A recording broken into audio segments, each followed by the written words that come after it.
Welcome to Tell Me Everything. I'm Marissa, your host, and I'm a self-proclaimed thinkaholic. I've always been the person who asks one more question, stays curious, and loves getting beneath the surface. I'm constantly wondering how people think, why we do what we do, and what we can learn from one another. And that curiosity is what inspired me to create this podcast. I wanted to build a space where we can have real conversations, hear different perspectives, and continue learning and growing together. I truly believe connection is one of the greatest forms of medicine. It reminds us that we are not alone, it helps us better understand ourselves and each other, and it creates space for growth. Here on Tell Me Everything, we talk about wellness, personal growth, mindset shifts, relationships, and experiences that shape who we are. I am so happy that you are here, and thank you so much for being a part of this community. Today's show is brought to you by the school bus. Why? Because it smells bad, it's dry, and it's very, very wet. School buses, stuff like that. Okay, I'm ready. Hey guys, welcome back to another episode of Tell Me Everything. This week I have Coach Abby back on the podcast, and we are going to unpack a lot. I think we're going to do a 2-episode podcast just because I know when Coach Abby and I talk, we could talk for a long time. But we have kind of shared brains and we made an outline. There's just like a lot of things I want to talk to Coach Abby about like education and where things are going and some political things. And not that I want to make this a political podcast, but I think there's some good stuff to like unpack, as a group. So we're going to go ahead and get into it. Thank you, Coach Abby, for being on. Hey, everybody. How y'all doing? Good? It's good to be back. I've been excited to be back. Try to do my own thing, and I'm getting it off the ground, but I always love to come back and talk to Marissa, so it's good to see you. Yeah. So we have a lot of things to talk about, and one of those things are, since we're opening or we're really closing out the school year, Coach Abby got a new job. He used to work with me at the high school I work at. That's how we know each other. And then he moved on and he works at it's a charter school, right? But Correct. It's online. Correct. So we're going to talk a little bit about the differences of school modalities and the school choice is what we're calling it. And just talk about where education is going as a whole or how we see things now. And I think it's perfect timing since we're wrapping up a school year. School's about to close. We're coming into summer. So this is just good talk. So, Coach Abby, how was your school year? It's always a loaded question, I think, anytime an educator asks how the school year is, especially in the middle of May. Because in the middle of May, we're sort of pulling ourselves out of the trenches. We've already been sort of in there the whole entire time. It's kind of the goofy season the last couple of weeks of May. And those people that in places like, a couple of southern counties that are in school for a week after that. It's the silly season. Most of our testing is done. We spend the whole year teaching to many different tests on many different levels. And then once that's over, and it's kind of the time to sort of decompress. I did move online. My first year in charter and remote education. Well, I shouldn't say first year. Everybody had 3 or 4 months of it during COVID. Even people up in the Northeast probably had up to a year of it almost. There's still some schools that do virtual learning up there during snowstorms. So that didn't end in other parts of the country for certain reasons. But here, in terms of a full-time remote teacher, finished my first year doing it. I will tell you that I've learned a lot about charter. I've always been someone who liked the idea of charter. I believe competition is one of the best things we can do for anything in this world. And so I was excited to have an opportunity to look into it and check it out. And I have some observations I've made throughout the year. I'm lucky in the fact that we are in a very choice-friendly state in Florida. There's no surprise that our governor is a very large proponent of giving parents the choice for all different types of education, private, charter, mini school, homeschooling. There's actually a bunch of incentives for parents to homeschool. Right. So even down to parochial opportunities, and even expanding a lot of learning environment into the remote space too. So it's been a year where we've seen a lot of the effects of that. We've seen school districts start to plan to close 5, know, 10, that's crazy. 12 schools in some places. For brick and mortar. Yeah. Yeah, that is or crazy. giving those structures to charter opportunities, passing them on from the traditional public situation to private enterprise, which, to be honest with you, is a major taboo for a lot of traditional education and educators.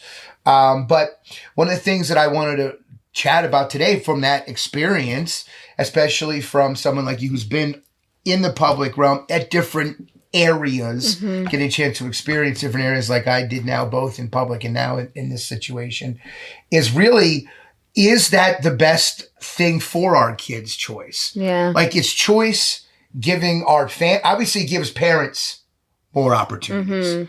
And I know that in places like Florida and a lot of more of your, I know we don't want to be political, but let's be honest, more of our right-leaning areas in the country, they believe in giving families more choice. And we both grew up in the Northeast. Yeah. And we know that that's not really how we learned school should operate.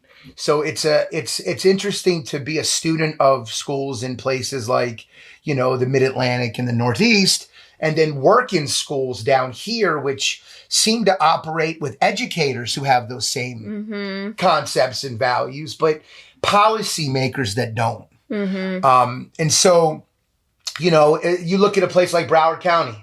You know, Broward is looking to close, I think it was 6 elementary schools, a couple middle schools.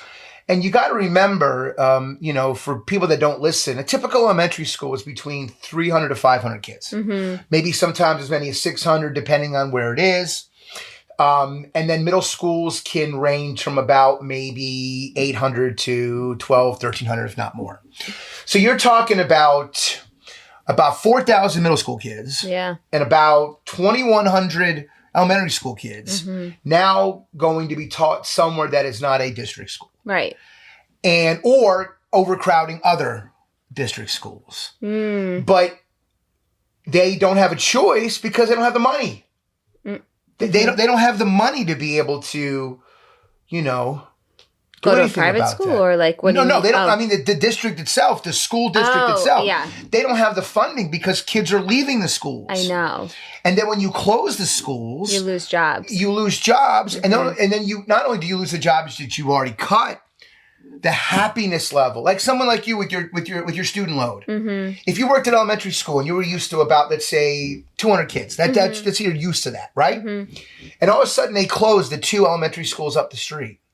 Now you're looking at possibly tripling the enrollment at your school. They're going to have to come to you. So what does that do to your workload? Yeah, intensify right? it. Yeah. So you do really good work. I always loved being around you at work because I was always impressed with how you treat the kids. Thank you. I mean that.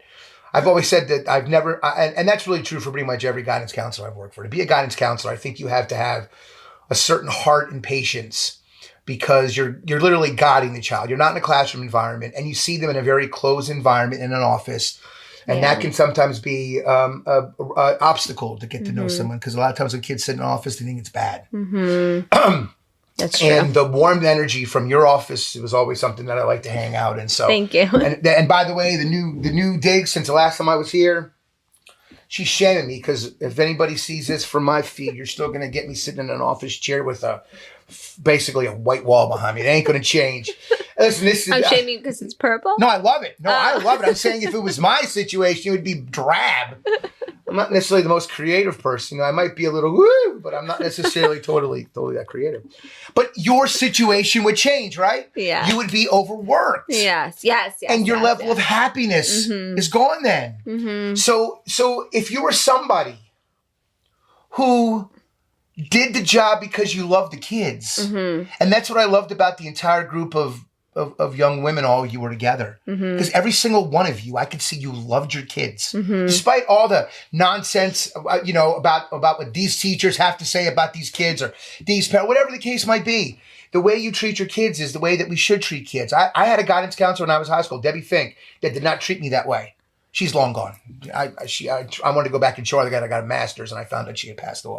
She didn't quite believe in me as a student. I wouldn't have believed in me either. I was a little reckless. But my point is that all of a sudden that that care, that fire, that inspiration that caused you to want to do it, it has to eventually die out.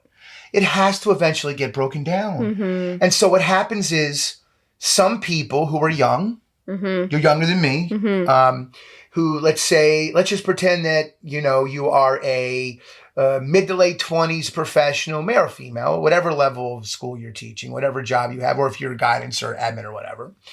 And all of a sudden you start to see your love of the job go away. Yeah. Well, all of a sudden you're going to start to look for something else to do. Yeah. And so somebody who might have made a 25 to 35 year career out of changing people's lives is cut short. Yeah. Because you have been overworked. You have been. Now, a lot of times people would say, well, pay the teachers more. Or pay the people more. Get into this. But there's not the money. That again, that's what people don't. There's not the money. So I have seen choice. I just got to take 1 second though. Not only do they not have the money, but there is that you thin out the strong resources you could have for groups that need the help the most. Your kids with 504 plans, your kids with IEPs, your kids with English language learning programs, your kids that are hospital homebound, your kids that you're not necessarily your IND units because they're always going to have a certain body to body ratio, but the people you get as parents for those groups, the people you get as teachers for those groups. Yeah. They're changing diapers of 19-year-old men and women. You have to have certain people that want to do that. Yeah. Well, what happens when you start to overpopulate that situation, you take away the joy, you thin the population out, and all of a sudden there's people that could have really been a part of these cultures. They leave. I know. And they go to find other things to do. And it doesn't mean in education. I was never going to leave education. I'm happy with what I'm doing. I love working with people. I told you before we started taping, and the reason I do what I do is not, I have no plans to make this commercial. It's about being therapeutic for myself and feel like I'm doing a good service for others. And your workload would drive you to the point where you'd start to think to yourself, do I want to keep doing this? And you have to make some hard decisions about your life. And again, it's different in this phase of life that you're in. I have a wife. I have a son who's about to start middle school. We have an established family income. We have an established family tradition, family whatever else. So like my decision is easier on me to stay because I developed a career. Right. But someone who's 5, 6, 7 years into it, who's a single person, who's in the middle of the early parts of their life, or they're still sort of growing roots and everything, it chases you away. Yeah. How much do you know about charter? What do you know about charter education? Oh, that's a good question. I don't know that much. I know that it's partially funded, but the same way as a public school. Okay. That much I know. So I know that they have to follow the same mandates we have to follow, same standards for testing and all that data. I don't actually, I also know that they get to select their kids and then they can kick a child out if they weren't if they were misbehaving or weren't following school policy. So they're treated differently in that umbrella. But I don't know, as a parent, choosing a charter, I don't know why a parent would choose a charter versus sending them to their local public school. So maybe you could tell me that. Do you know what defines charter? Oh, that's good. No, I don't even want to take a stab at it. So a charter school is a school that is run by privatized enterprise. Okay. Meaning that they are companies that are allowed to operate public school facilities to teach students the same curriculum and earn the same rights and privileges of a diploma that a traditional K-12 public school opportunity would. Do you mind if I put this down here? Throw it wherever you need to be. Yeah. Sorry. By the way, I'm serious. I love the purple theme. I love the purple theme and I love the hat. I'm going to wear my hat, I think, for a lot of my episodes now to cross promote because I think this hat's pretty fly. It's so cool, awesome. Right? Yes. I'm proud of myself. I love the two-tone bill. I love That's it. So sharp.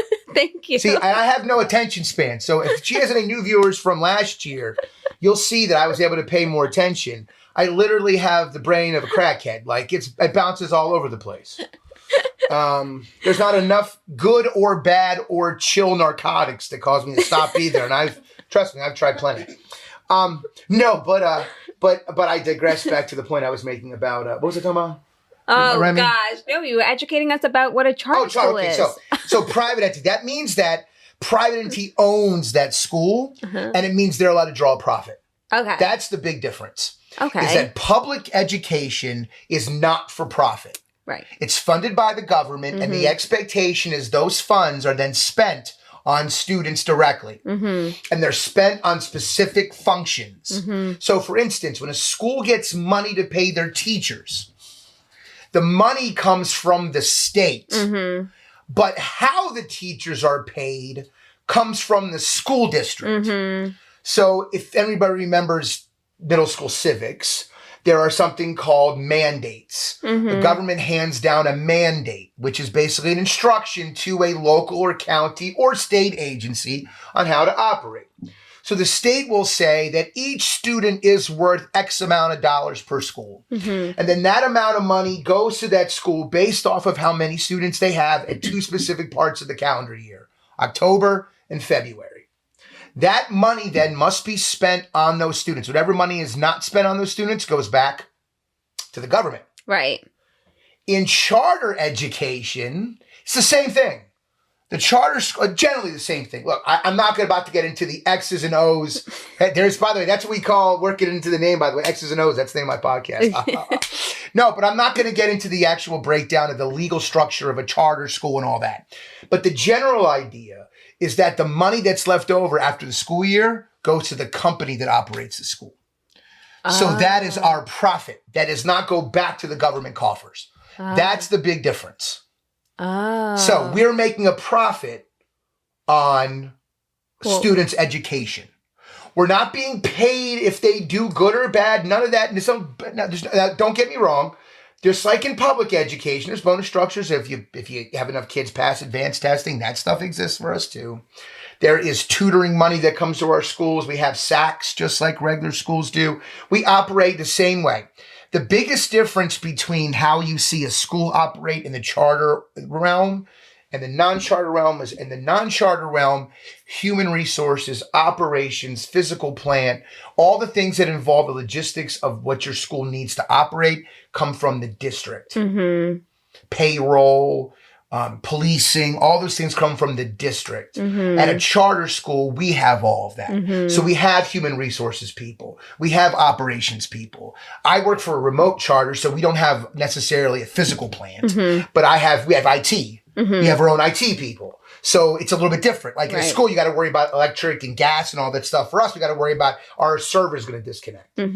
I mean, recently, the thing with Canvas, our school uses Canvas. We were one of the schools along with the 250 million children around the world that all of a sudden had their data possibly taken. Now, lucky for us, we have really good IT people. We were started by someone in the IT sector. So we have very strong information technology protections. None of our data got out. But luckily, it sounded like Instructure, the company that makes Canvas, got the whole thing straightened out. Before anything went that bad. So that's the biggest difference in terms of how it's run, the money side of things. I'm happy you brought up the kicking kids out because it's an important thing to understand. Choice is there as an option for parents. Okay. That's what choice means. It means option. Option means choice. I'm going to say that one more time. Choice is an option, and an option is a choice. When you're districted for a school, you're there. Unless you do something like bring a weapon onto campus, cause several different fights, assault physically to a teacher, you do anything that would be considered even close to a crime, we might be able to send you to an alternative school. Maybe. Oh, you wouldn't send them to their home school? Well, I'm saying at a traditional brick and mortar public school. Yeah.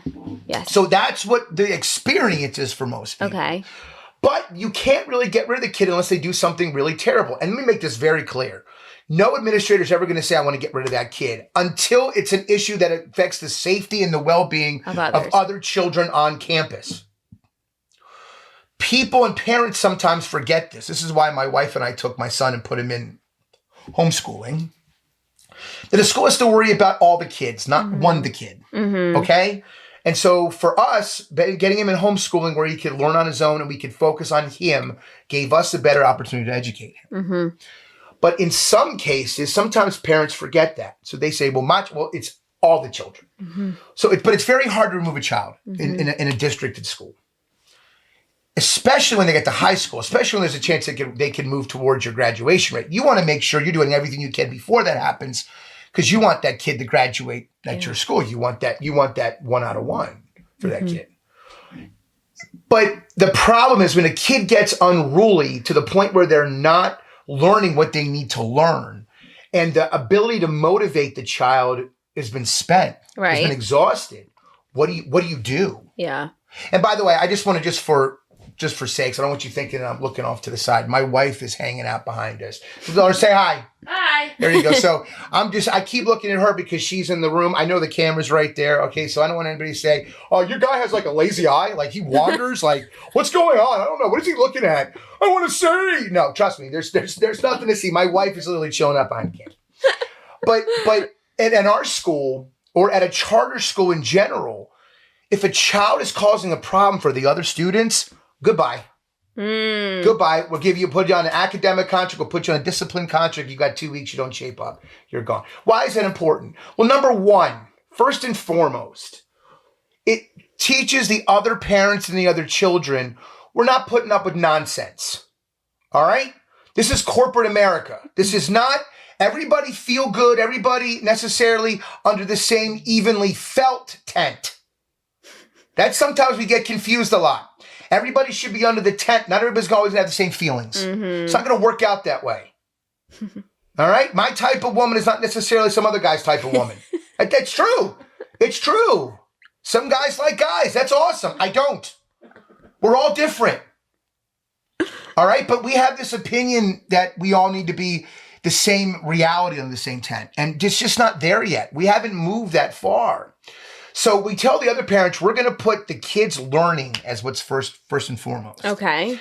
And then we make it clear that not only we're worried about their behavior, we're worried about them taking their academics seriously. And so we worry about things like engagement. So like in a typical charter school, they might worry about homework completion. Right. They might worry about attendance numbers. They might worry about diagnostic scores outside state test windows. They might our school is remote. So we worry about camera time. We worry about what percentage of time were you in the activities we did in class.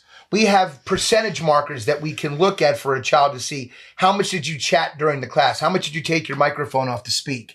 We look at those kinds of things. We look at when you were in class, did you interact with people? When I called you out, did you respond? Did you show up to the tutoring sessions we gave you? We look at those things as pieces of the puzzle of, are you engaged? This is the first year our school really had put that focus on it. I'm not going to mention my school, but I would just say that it's one of the larger virtual schools in the state of Florida. My group alone doubled our proficiency scores in 1 year. That's crazy. Now it's not. I take a lot of credit for that. I'm one of the new teachers at that school. I was the only new teacher specifically this year at that school. My other teacher in the same subject that I teach, she was there last year, but she came over in March. So she was there a very short period of time. The two of us basically rebuilt the curriculum. But every piece of data at our school went up. Not as high as we did, but every piece of data went. Why? Because we started to enforce discipline. We started to enforce the things that you should be able to enforce in a school. And when kids started to see that their friends or their classmates were starting to dwindle, beginning of the year, I had 65 kids in my homeroom. I ended up this year with 23. Now, it's not that we kicked 40 of my kids out. We hired teachers. They thinned them out by giving them homeroom teachers. Good. So they thinned them out. But I probably had about 15 to 18 kids in my homeroom that were removed this year over the entirety of the year because of disengagement. So why is that important? Well, it's important because the second thing is not only are we making it important to the other families that stay, hopefully we're teaching that child a lesson. At least that's the way I take it. That like in the future, you have to be more engaged. Like, because those are lessons you try to tell your kids when you're trying to get them across the stage, right? Yeah, well, yeah. I can only imagine what those conversations are like with a senior who is not quite. Like what? Sit down and stay focused? Let's say I'd say it's October or November. Yeah. And you got a kid that you know is going to have to pass the PM for reading. And it's going to have to, or pass the PM for math, or both. And it's going to be in credit lab 2 periods a day, at least, in the spring to graduate, right? What do you tell that child? But they gotta get to it. But my point, Marissa, my point is, you have to tell them something they're going to listen to. Oh yeah, you see what I'm saying? Like, legitimately, like what conversation? It's like and so if they've gone through a system where they just get kicked along the street up and up, they never learn that lesson that you have to do the right things. Mm-hmm. You know, I told my kids before a lot of them took the test, I said, you know, guys, a lot of you are going to put your best foot forward, and some of you are still going to get a 1 or 2. I teach civics, so I teach state tested civics material at the 8th grade level. I would tell them, I would say, guys, look, I said, here's the truth. There would be times that I would shave, I put on cologne, I would dress real nice as a 16-year-old boy, and I go up to a girl and I ask her out for a date or whatever else. Or I remember at junior prom, I went with a girl named Lindsay, and we danced a little bit, but it was his friends, and I wanted to dance with some other girls. So I looked my best. Like a player. And everything. Yeah, that's what I was trying. I wanted to. I'm not a dirtball, but you know, I like girls. I still like girls. I'm like Brett Kavanaugh. You know, I like beer. I always like beer. Look, that's my thing. Look for that quote, by the way, in his hearings to become. It's very funny when they ask him about beer. He literally talks for about 5 minutes about how much he likes a glass of beer. Glass of beer. Yeah, that's what he talked about. But I would put on my best sometimes, and my wife's going to laugh at this. The girl that I would ask would say that she wasn't interested, and she'd laugh in my face. And sometimes a girl would be a lesbian. Oh. Multiple times a girl would be a lesbian. You would be misreading the energy. Misreading. Oh. I've developed much better gaydar as an adult than I had as a young person. The Subaru effect, I call it. You see a woman driving a Subaru, you kind of know what's going on. I'm kidding. It's a joke. It's a joke. You can laugh. I'm kidding. I'm kidding. I have a freaking rainbow thing on my ankle. I'll pick up my foot and show you later. There's a rainbow thing on my ankle. All right? I love all people. But the overall point of this that I'm trying to make is that I think that sometimes that, you know, I think we sometimes take things too seriously too. Yeah. And I think sometimes we get too caught up in our own nonsense. Mm-hmm. And I think if we all kind of took more of an approach of like just not indifference, but deference to others, you know what I mean? I think a lot of this will be better, especially when we talk about schools. Yeah. Like there's so much of teachers wanting to tell parents, well, you don't know what to do. And there's so many parents that want to tell teachers, well, you don't know what to do. These moms of liberty, which a lot of things they talk about, I believe in, but they go about it all the wrong way. Mm-hmm. You know, trying to get textbooks at schools that your child doesn't go to eliminated. Stop it. Mm-hmm. You're responsible for my wife and I have an 11-year-old. And I tell them all the time, my job is to get you until you're 18 and you're alive. If you're alive at 18, I did my job. Now, that does not mean I don't do more than that. But you know that my main function is to make sure that child has clothes on his back. Of course. Goes to school, learns, gets a meal 3 times a day. No snacks? Well, obviously. Gets spoiled occasionally with a toy. He's a single child, the only child, so you know that we definitely spoil him a little bit. Yeah. But like, we want to make sure that he grows up in a safe, happy, open environment. And I'm going to tell you the truth. One of the things that I and this is having an open conversation about this stuff. The public realm is great for kids that have ESE issues. Yeah. It's great for kids that have ELL issues because in those situations, you can sometimes get, especially when you're younger, 1st, 2nd, 3rd, 4th grade, when you can get those fundamental, you know, assists. But when you get to the 4th, 5th grade and older level, the kids I deal with, middle school, sometimes those kids, they can't function in a regular school. You know, they cut themselves. They are bulimic. They're anorexic. They have seizures. Some of them are professional athletes. I taught a kid who's a 13-year-old professional tennis player this year. Yeah. Who literally travels around the country and is paid to play tennis at 13. Right. But I do see that more and more, even in the public sector, that kids are involved in other things, and or families are they have a mom and dad that travel for business. So like a more structured, I want to call it structured, but it sounds non-structure though when you think about it. But that's why online programs are kind of working for parents that are on the go and they're not home. And I kind of grew up in an environment where like parents were home. So like they didn't travel for work and things like that. So I never, like a child that was homeschool back in my day, they were like kind of like a bad kid, kind of fell off a beaten path. Yeah. But now it's not treated like that at all. Now it's almost like, I don't know, like it's incentivized, kind of like what you were saying. Well, there's a couple things. Number one, the state of Florida incentivizes. Yes. Yeah. Parents that homeschool their child, I think it's like $8 or $9, $10,000 a year to do it. So that's A. Now, we don't claim that. Mm-hmm. My son is actually enrolled in a school. I teach at a school. It's a remote school. If you're familiar with Florida Virtual, it's like Florida Virtual. Mm-hmm. The difference between our school is that we do live instruction. Mm-hmm. So I'm actually on camera live 4 times a week with kids, 3 times in live instruction and a 4th time in a weekly review period. So we do live instruction. Kids have between 6 to 8 classes a day, middle and high school, and are on camera for about 4.5 to 5 hours a day. Elementary, they can be on camera for as many as 8.5 hours a day. Yeah. But it's usually about 5 spread out over those 8.5 hours. So we do live instruction.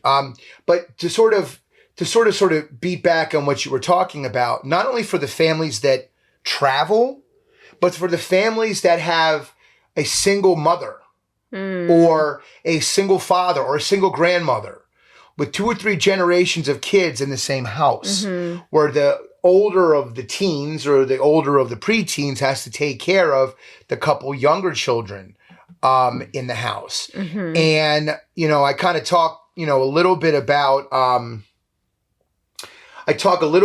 the idea of, some of the more bright spots where you're talking about students that are achieving things outside, which forces them to have to move around.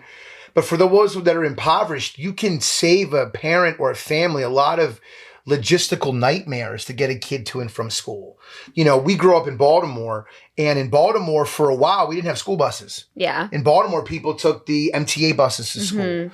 Well, if you know anything about the MTA, just watch the show The Wire. If you don't know what Baltimore is really like, watch the show The Wire. 3/4 of Baltimore is a inner city ratchet nightmare. Oh, wow. There's some of it that's not bad. I lived for a while in an area called Mount Washington. Mount Washington was a very nice part of Baltimore. Roland Park is a very nice, where Johns Hopkins University is a really nice part of Baltimore. Johns Hopkins Hospital is in the middle of a nightmare. And then the Inner Harbor. And then really where you get right at the center of the city where the stadiums are, a couple of the young bar neighborhoods are. Other than that, it's an urban nightmare. And drugs are sold on those buses. People are robbed on those buses. Or they take the subway where people are shot in the subway tunnels.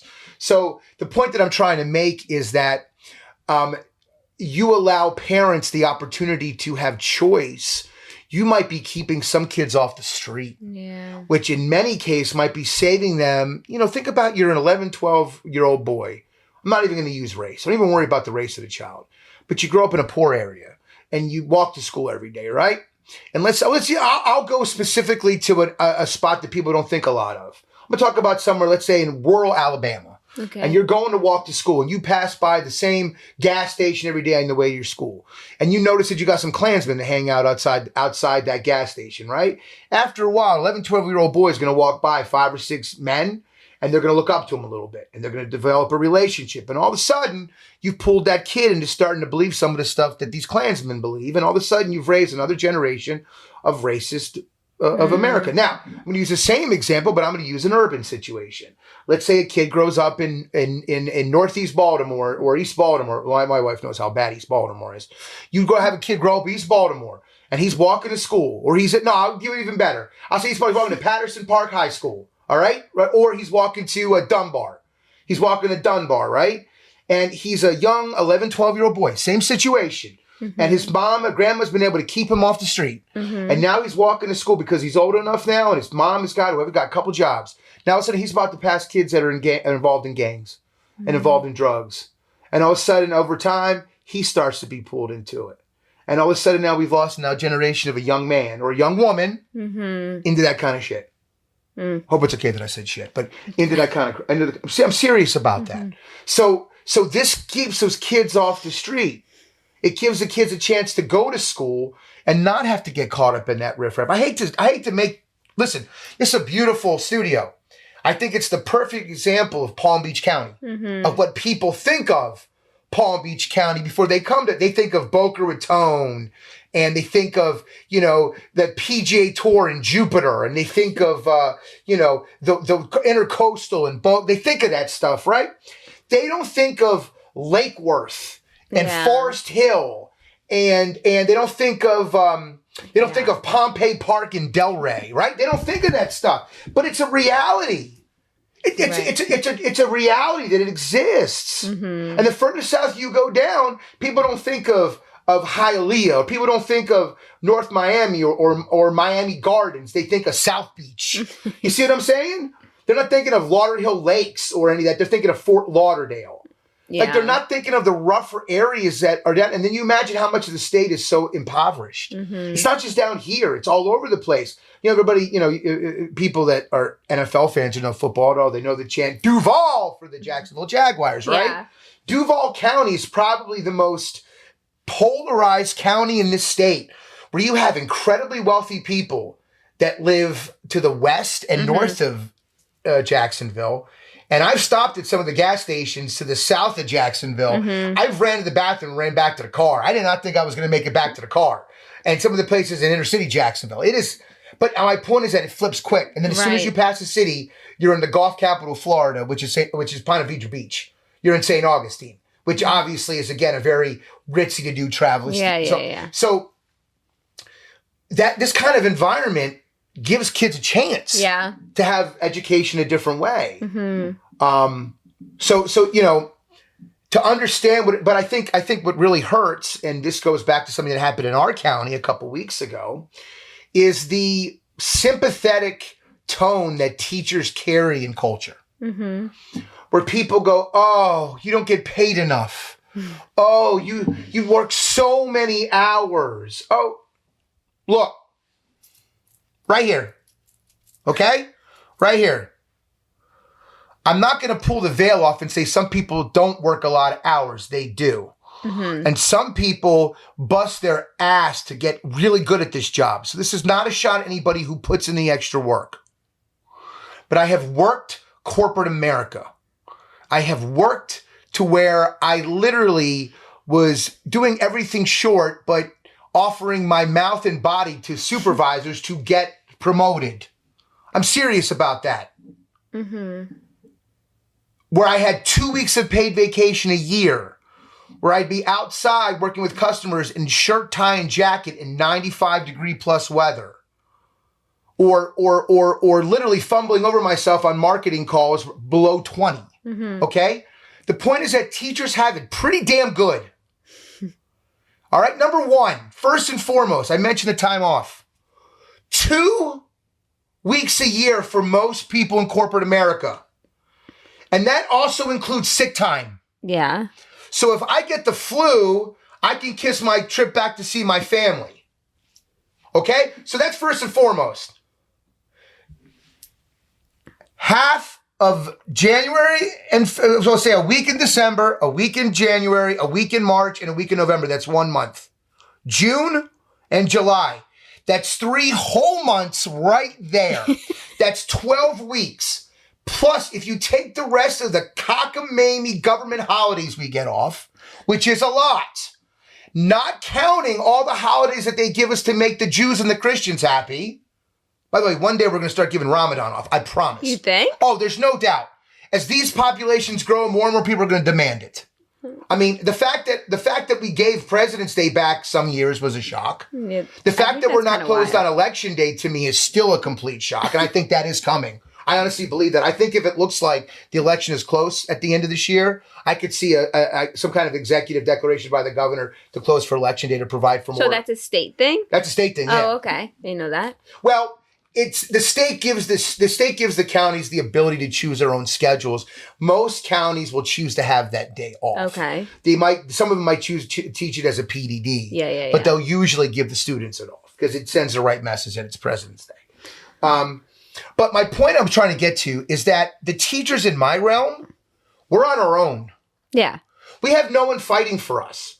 We don't have a union. Mm-hmm. We don't have a backing behind us that's there to make sure that we get Like we get we don't have to argue anything for ourselves. In fact, I literally put here for charter, no collective bargaining. I bargain my own contract.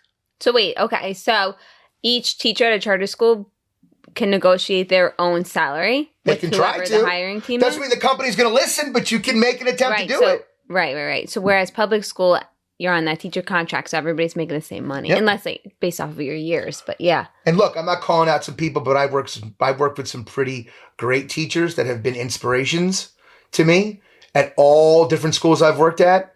And I've worked with some pretty shitty human beings that were terrible to their kids, that couldn't move ice in a glass of water. So my point is that we were all paid the same. And that is the biggest load of crock that I have ever experienced. And that's why you have some of these people that are legitimately warm bodies in rooms.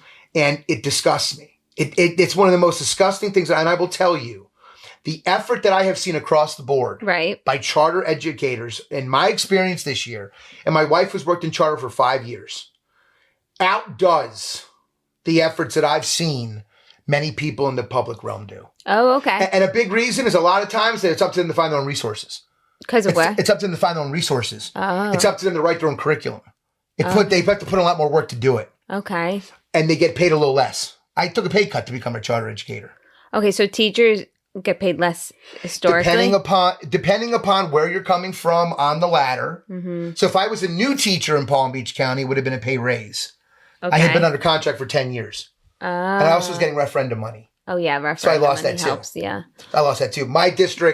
Technically my district is Hendry County. Mm-hmm. They don't have referendum pay. Oh. So even though we have statewide students, we have to have a sponsor district, and our sponsor district is Hendry. So Hendry, they don't have referendum pay in Hendry. They don't, and our secondary sponsor is Dixie. They only do middle, and we don't have referendum pay there.